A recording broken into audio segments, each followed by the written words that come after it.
And nature is organized so the positives and the negatives always want to balance out. Started with a sin, you see. In other words, moving out of the mythological zone, the Garden of Paradise, where there is no time. And drawing on his experience as a successful businessman, he saw something no one else had.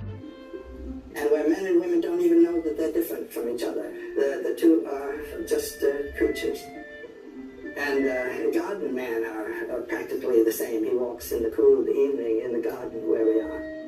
Franklin's idea was every body has around it an electrical atmosphere. And then they eat the apple, the knowledge of the pairs of opposites. And man and woman then cover their shame. They're different. God and man, they're different. Man and nature is against man. And there's a natural amount of electric fluid around each body. If there's too much, we'll call it positive. If there's too little, we'll call it negative. I once heard a wonderful lecture by Daisetsu Suzuki. You remember this wonderful old Zen philosopher who was over here. He was in his 90s. He started a lecture in Switzerland, and I heard in Ascona. He stood up with his hands on his side and he said, God against man, man against God. Man against nature, nature against man, nature against God, God against nature. Very funny religion. For him, the problem of the Leyden jar is a problem of accountancy. Now, in other mythologies, one puts oneself in accord with the world.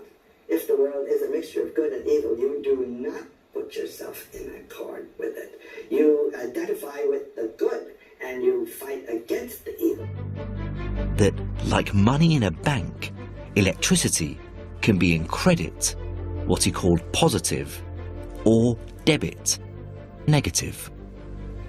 And this is a religious system which belongs to the Near East, following Zarathustra's time. It's in the biblical tradition, all the way in Christianity and Islam as well. Did it come to be, then, that over long stretches of history, and in some parts of the world even today, religious ideas have justified the most absolute, unlimited uses of power?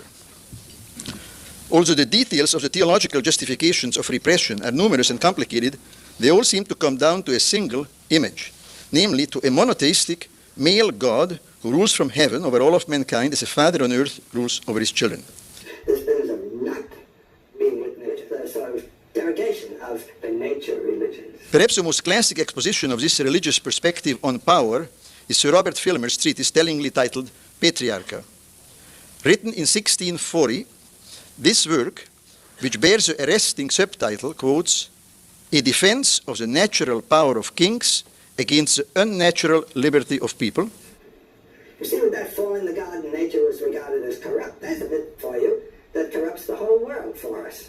Most of the world, especially the Hellenic and Semitic world, saw the sick person as sinful. The Semitic idea of disease was sin. I didn't make that up.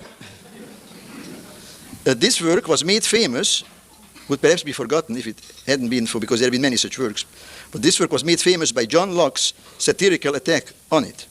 Locke ridiculed this author for trying to, quote, provide change for all of mankind, unquote. And every spontaneous act is sinful because nature is corrupt and has to be corrected, must not be yielded to. Which Filmer, in fact, did extremely well. What should interest us, and should perhaps have interested Locke a bit more also, was how Filmer justified the benefits, one might now say cures or treatments, which redounded to those enlightened enough to fasten those chains on themselves and others. You get a totally different civilization, a totally different way of living, according to your myth as to whether nature is fallen or whether nature is itself a manifestation of divinity, and the spirit being the revelation of the divinity that's inherent in nature. What Filmer provided in his book was, of course, nothing novel, but was nevertheless very important.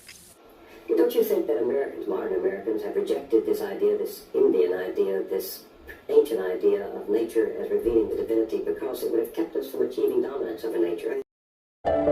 In London, in the shadow of the British Parliament, stands a statue of another queen, Boadicea, killed by the Roman Empire nearly 2 millennia before. The statue boasts that over a world that the Romans never knew, the British ruled. Namely, a patriarchal and specifically Judeo-Christian justification of political authority.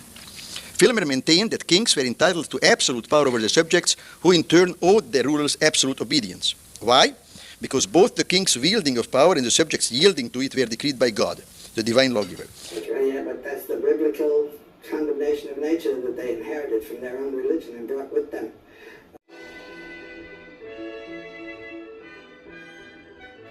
How did Filmer know this? The Bible told him so.